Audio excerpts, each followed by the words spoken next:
85% லாப விகிதம், 24% வால்யூம் வளர்ச்சி. எண்களை மட்டும் பார்த்தா இது ஒரு கனவு பிசினஸ் மாதிரி தெரியும். ஆமா, பாக்குறதுக்கு அப்படிதான் இருக்கும். ஆனா ஐஎக்ஸ் முதலீட்டாளர்களோட தூக்கத்தை கெடுக்கிற ஒரு பெரிய ஒழுங்குமுறை பூதம், அதாவது அந்த ரெகுலேட்டரி ரிஸ்க் இவங்க தலைக்கு மேல ஒரு கத்தியா தொங்கிட்டு இருக்கு. பிக்மை ஸ்டாக்ஸ் யூடியூப் சேனல் நேயர்களுக்கு வணக்கம். வணக்கம்.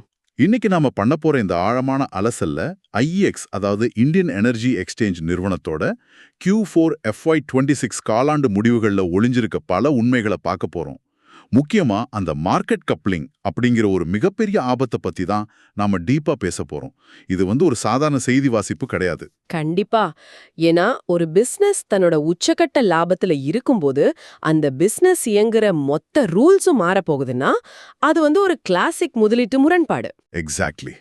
அதனாலதான் ஐஎக்ஸின் லாப நஷ்டங்கள் என்ன, அந்த மார்க்கெட் கப்ளிங் உண்மையிலேயே எந்த அளவுக்கு ஆபத்தானது, டெக்னிக்கல் சார்ட்டுகள் இப்ப என்ன சொல்லுது, அப்புறம் சந்தை வல்லுநர்களோட கணிப்புகள் என்ன, இப்படி எல்லா தரவுகளையும் நாம நுணுக்கமா அலசி ஆராய போறோம். இது ரொம்ப முக்கியமான ஒரு டேட்டா அனாலிசிஸ். ஆமா நேயர்களே, நீங்கள் ஐஎக்ஸ் பங்குகளை ஏற்கனவே உங்க போர்ட்ஃபோலியோல வச்சிருந்தாலோ அல்லது புதுசா முதலீடு செய்ய நினைத்திருந்தாலோ இந்த தகவல் உங்களுக்கு தெளிவான ஒரு முடிவெடுக்க நிச்சயமா உதவும். வழக்கம் போல நம்ம எக்ஸ்பர்ட் வந்திருக்காரு. வெல்கம். தேங்க்ஸ். இன்னைக்கு ஐஏஎக்ஸ சுத்தி நடக்கிற விஷயங்கள் வெறும் காலாண்டு எண்களை தாண்டிய ஒரு பெரிய கேம். எண்களுக்கு பின்னாடி இருக்கிற சந்தை உளவியலையும் அரசாங்கத்தோட நகல்வுகளையும் நம்ம சேர்த்து பார்க்கணும். சூப்பர். சரி, இதை கொஞ்சம் விரிவாக பார்ப்போம். ஐஎக்ஸ் நிறுவனத்தை அச்சுறுத்துற அந்த பெரிய ஆபத்தை பத்தி பேசுறதுக்கு முன்னாடி அவங்க இப்ப வெளியிட்டு இருக்கிற சிறப்பான காலாண்டு எண்களை புரிஞ்சுக்கிறது அவசியம் இல்லையா? ஆமா, முதல்ல டேட்டாவை பார்த்துடுவோம். Q4ல அவங்களோட மின்சார வர்த்தகம் 39.4 BU, அதாவது பில்லியன் யூனிட்ஸ் அப்படிங்கிற ஒரு சாதன அளவை தொட்டிருக்கு. அட, 39.4 பில்லியன் யூனிட்ஸா? ஆமா, இது கடந்த ஆண்டை விட 24.3% வளர்ச்சி. வருவாயும் பாத்தீங்கன்னா 174.3 கோடி ரூபாயாகவும் நிகர லாபம் 129.8 கோடி ரூபாயாகவும் உயர்ந்திருக்கு. வாவ்! இந்த எண்கள்ல என்ன ரொம்ப யோசிக்க வச்ச விஷயம் அவங்களுடைய EBIDA மார்ஜின். இது 85.68% இருக்கு. இதுல ஆச்சரியப்பட வைக்கும் விஷயம் என்னன்னா, எந்த ஒரு பிளாட்ஃபார்ம் பிசினஸ்க்கும் இது ஒரு மிகப்பெரிய பலம். ஆமா, சாதாரணமா எந்த ஒரு பிசினஸ்லயும் 20 அல்லது 30% லாப விகிதம் இருந்தாலே அது சூப்பர்னு சொல்லுவோம். நேர்களுக்கு புரியற மாதிரி சொல்லணும்னா இது எப்படின்னா ஒரு பிஸியான ஹைவேல இருக்கிற டோல் பூத் மாதிரி. கரெக்டான உதாரணம். ரோடு போட்டாச்சு, டோல் கேட்டும் வச்சாச்சு. ஆரம்பத்துல அந்த சாஃப்ட்வேர் மற்றும் நெட்வொர்க் உள்கட்டமைப்பை உருவாக்குறதுக்கு மட்டும்தான் அவங்களுக்கு பெரிய செலவு. உண்மைதான். அதுக்கப்புறம் ஒரு நாளைக்கு 100 வண்டி போனாலும் அதே மெயின்டெனன்ஸ் செலவு தான். 10,000 வண்டி போனாலும் அதே செலவு தான். பிளாட்ஃபார்ம்ல நடக்கிற ஒவ்வொரு கூடுதல் வர்த்தகமும் அப்படியே அவங்களுக்கு லாபமா மாறும். நான் சொல்றது கரெக்ட் தானே? 100க்கு 100% கரெக்ட். அதனாலதான் இந்த ஆபரேட்டிங் லெவரேஜ் ஒரு மிகப்பெரிய பிளஸ் பாயிண்ட். இதுல இன்னொரு முக்கியமான டேட்டா பாயிண்ட் இருக்கு. சொல்லுங்க. RTM, அதாவது ரியல் டைம் மார்க்கெட் 41% வளர்ச்சி அடைஞ்சி முழு ஆண்டுக்கு 55 பில்லியன் யூனிட்ஸை எட்டியிருக்கு. ஓ, ரியல் டைம் மார்க்கெட் அவ்வளோ வேகமா வளருதா? ஆமா, அது மட்டும் இல்லாம கிரீன் மார்க்கெட் மற்றும் REC வர்த்தகமும் நல்ல வளர்ந்திருக்கு.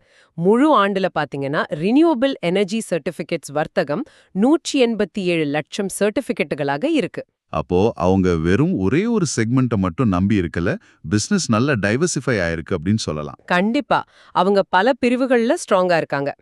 அந்த RTM வளர்ச்சிக்கு காரணம் என்னன்னு பார்த்தா நம்ம காற்றாலை மற்றும் சூரிய ஒளி மின்சாரத்துல இருக்கிற ஏற்ற இறக்கங்கள் தான். ஆமா, அது துல்லியமா கணிக்க முடியாது இல்லையா? கரெக்ட்.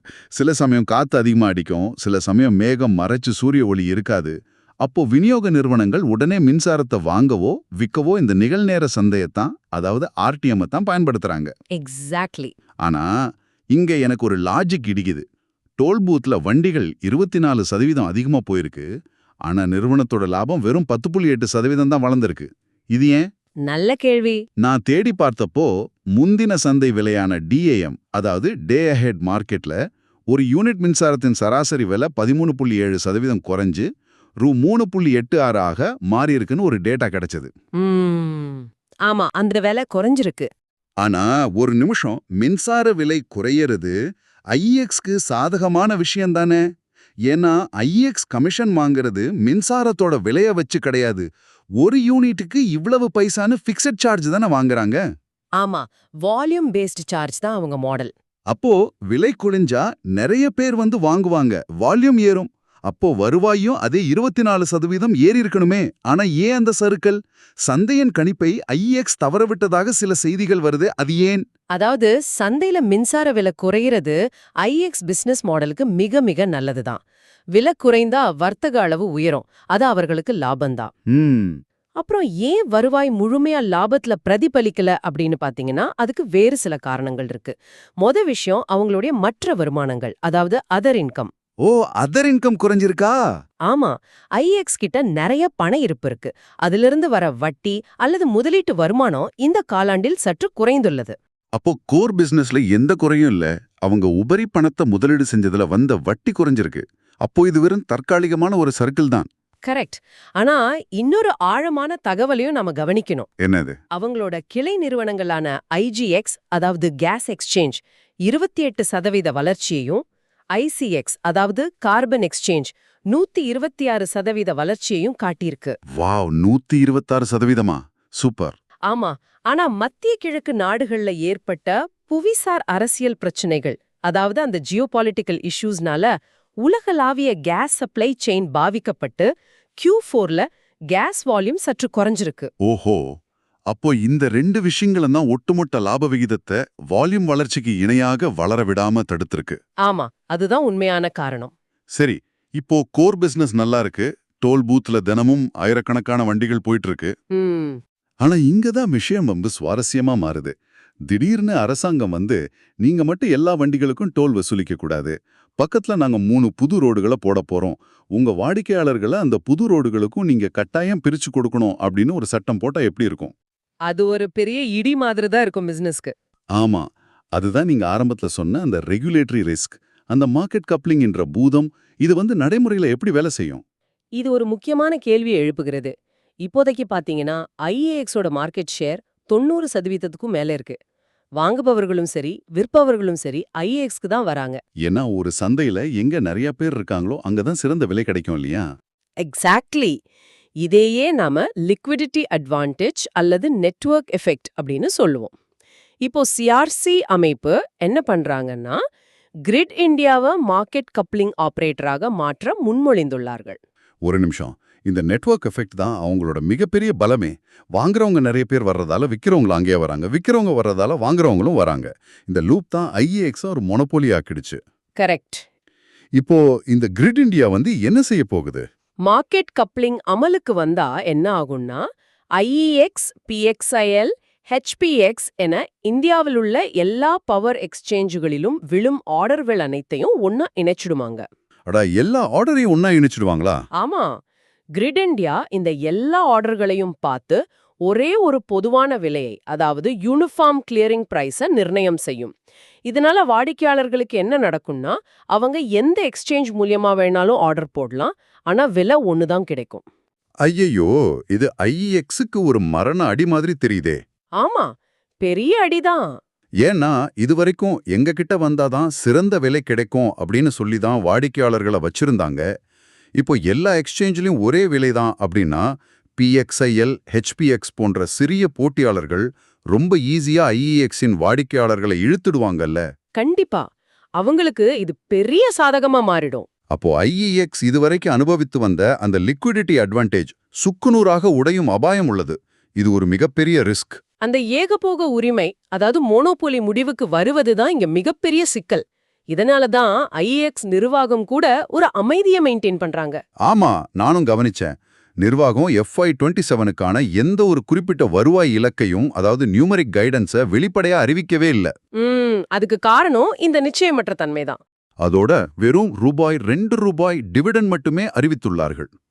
இப்போ மார்க்கெட்ல புல் கேஸ் மற்றும் பேர் கேஸ் அப்படின்னு 2 விதமான பார்வைகள் போயிட்டு இருக்கு. முதலீட்டாளர்கள் மத்தியில இந்த 2 பார்வைகளும் எப்படி மோதிக்குது? அதாவது புல் கேஸ் என்ன சொல்லுதுன்னா, ஒருவேளை மார்க்கெட் கப்ளிங் தாமதமானால் ஐஇஎக்ஸ்க்கு கொண்டாட்டம் தான். அவங்களுடைய ஆர்டிஎம் மற்றும் கிரீன் பவர் வளர்ச்சியால் லாபம் தொடர்ந்து குவியும். ஓ, அப்போ அரசாங்கம் இந்த சட்டத்தை கொண்டு வர ரொம்ப தாமதம் செஞ்சாலோ அல்லது அதை முழுமையா அமல்படுத்தாம விட்டுட்டாலோ இதுதான் நடக்கும். கரெக்ட். இந்த 85% லாப விகிதம் தொடர்ந்து அவங்களுக்கு மிகப்பெரிய கேஷ் ஃப்ளோவை உருவாக்கும். அது மட்டும் இல்லாம புதுப்பிக்கத்தக்க ஆற்றல் துறை இந்தியாவில் விஸ்வரூபம் எடுத்து வரும் நிலையில் அதற்கான வர்த்தகமும் IEX வழியாகவே அதிகம் நடக்கும். இதுதான் புல் கேஸ். புரிஞ்சுது. ஆனா பேர் கேஸ் என்ன சொல்லுதுன்னா, மார்க்கெட் கப்ளிங் முழுமையா அமலுக்கு வந்துடுச்சுன்னா IEX-இன் ஏகபோக உரிமை உடையும், வாடிக்கையாளர்கள் மற்ற தளங்களுக்கு மாறுவார்கள். ஆமா, ஒரு சாதாரண ரெகுலேட்டட் யூட்டிலிட்டி நிறுவனமாக இது மாறிவிடும். கரெக்டா? எக்ஸாக்ட்லி. அப்படி மாறினால் இப்போது சந்தை கொடுத்து கொண்டிருக்கும் அந்த பிரீமியம் வேல்யூவேஷன் மிகப்பெரிய வீழ்ச்சியை சந்திக்கும். அடப்பாவமே. வருவாய் குறைவது மட்டுமில்லாமல் நிறுவனத்தின் ஒட்டுமொத்த மதிப்பீடும் குறையும். அதனாலதான் சந்தை அனலிஸ்ட்கள் இந்த இருவேறு கருத்துக்களுக்கு நடுவில் சிக்கித் தவிக்கிறார்கள். அதனாலதான் அவங்களோட ஆவரேஜ் டார்கெட் பிரைஸ் ₹135 முதல் ₹146 வரை மட்டுமே இருக்கு போல. அதாவது பெருமளவு ஒரு நியூட்ரல் மனநிலையே சந்தையில நிலவுகிறது. ஆமா, யாருக்கும் சரியா கணிக்க முடியல. அடிப்படை காரணிகள், அதாவது ஃபண்டமெண்டல்ஸ் இவ்வளோ குழப்பமாக இருக்கும் நிலையில் சார்ட்ஸ் என்ன சொல்லுதுன்னு பார்க்கணும். டெக்னிக்கல் சார்ட்டுகள் மூலமா ஸ்மார்ட் மணி என்ன செய்யுதுன்னு நம்ம புரிஞ்சுக்கலாம். கண்டிப்பா சார்ட்ஸ் நிறைய விஷயங்களை சொல்லும். நான் சார்ட்டை பார்க்கும்போது ₹120 கிட்ட ஒரு ஸ்ட்ராங் சப்போர்ட் இருக்கிற மாதிரி தெரியுது. அங்க விலை வரும்போதெல்லாம் முதலீட்டாளர்கள் வாங்குறாங்க. 120 ஒரு நல்ல பேஸ். ஆனா மேல 130ல இருந்து 150 தாண்டறது ரொம்ப கஷ்டம் போல இருக்கு. ஒரு பெரிய ரெசிஸ்டன்ஸ் அங்க இருக்கு. நீங்க என்ன நினைக்கிறீங்க? டெக்னிக்கலா பாத்தீங்கன்னா IEX இன்னும் உறுதியான ஏற்றத்தை காட்டமில்லை. சார்ட் செட்டப் மிக்ஸ்ட் டு வீக்கா தான் உள்ளது. ஓ, வீக்கா தான் இருக்கா? ஆமா, ₹120 ஒரு பேஸ் உருவாகி இருந்தாலும் நீங்கள் சொன்னது போல 130 முதல் 150 ரெசிஸ்டன்ஸ் ஜோனை தாண்டுவது கடினமாக உள்ளது. மொமெண்டம் இண்டிகேட்டரான RSI கூட 50 என்ற நியூட்ரல் அளவிலேயே தேங்கி நிற்கிறது. அப்போ காளைகளுக்கும் கரடிகளுக்கும் இடையே ஒரு பெரிய இழுபறி நடக்குதுன்னு சொல்லலாம். கரெக்ட். அதே போல MACD நெகட்டிவ் திசையில தான் உள்ளது. அப்போ இதோட உண்மையான அர்த்தம் என்ன? ஏதாவது ஒரு பெரிய செய்தி, அதாவது ஒரு பாசிட்டிவ் நியூஸ் வந்தாதான் இந்த ரெசிஸ்டன்ஸை உடைச்சிட்டு விலை மேல போகும். எக்ஸாக்ட்லி. இப்போ அந்த எல்லா டேட்டாவையும் வச்சுக்கிட்டு நம்ம நேர்கள், அதாவது முதலீட்டாளர்களும் ட்ரேடர்களும் இப்போ என்னதான் செய்வது? நம்ம பிளேபுக் என்ன சொல்லுது? முதலீட்டாளர்களை பொறுத்தவரை நிறுவனத்தின் தரம் ரொம்ப சிறப்பாக இருந்தாலும் ரெகுலேட்டரி ரிஸ்க் இருப்பதால் ஒட்டுமொத்தமாக பணத்தை போடாமல் சிறுக சிறுக, அதாவது ஸ்டாகர்டு பையிங் முறையில் முதலீடு செய்வது புத்திசாலித்தனம். ஓ, மொத்தமா வாங்கக்கூடாதா?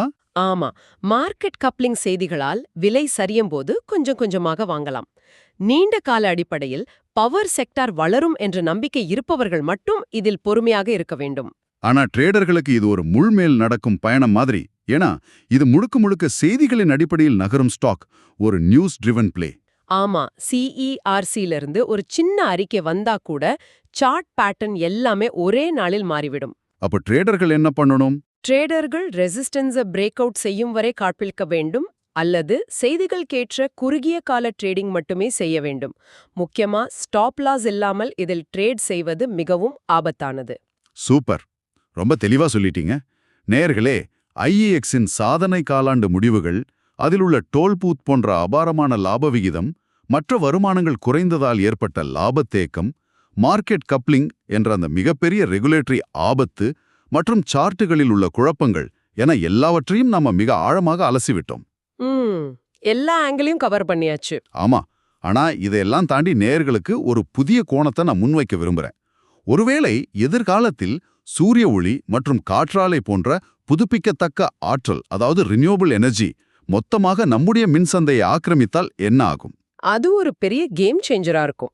ஆமா, மின்சாரத்தின் சப்ளை மற்றும் டிமாண்ட் நொடிக்கு நொடி மாறும். பேட்டரி ஸ்டோரேஜ் மற்றும் ஸ்மார்ட் கிரிட்கள் வரும். அப்படி மாறும்போது IEX போன்ற பாரம்பரிய எக்ஸ்சேஞ்சுகளின் கட்டமைப்பு தானாகவே மாற வேண்டிய கட்டாயம் வருமா? கண்டிப்பா வரும். இந்த மார்க்கெட் கப்ளிங் என்பது வெறும் ஆரம்பம்தானா? தொழில்நுட்ப மாற்றமே இவர்களை இன்னும் பல புதுமைகளை செய்ய தூண்டுமா? இது நீங்க கொஞ்சம் ஆழமா யோசிக்க வேண்டிய விஷயம். ரொம்ப சுவாரஸ்யமான கேள்வி இது. பிக் மை ஸ்டாக்ஸ் சேனலின் நேயர்களே, நீங்கள் என்ன நினைக்கிறீர்கள்? மார்க்கெட் கப்ளிங் முழுமையாக அமலுக்கு வந்தால் IEX-இன் ஏகபோக உரிமை முடிவுக்கு வருமா? அல்லது அதையும் தாண்டி அவர்கள் புதுமைகளை புகுத்தி சந்தையை ஆழ்வார்களா? உங்கள் கருத்தை கீழே கமெண்டில் சொல்லுங்கள். உங்க கமெண்ட்ஸை படிக்க நாங்களும் ஆர்வமா இருக்கோம். இந்த காணொளி முழுக்க முழுக்க உங்களின் கல்வி மற்றும் தகவல் நோக்கத்திற்காக மட்டுமே. எந்த ஒரு முதலீட்டு முடிவை எடுப்பதற்கு முன்பும் உங்கள் சொந்த நிதி ஆலோசகரை அணுகவும். ஆமா, ரிஸ்க் மேனேஜ்மெண்ட் ரொம்ப முக்கியம். இந்த ஆழமான அலசலை இனி இதை நிறைவு செய்வோம். நன்றி.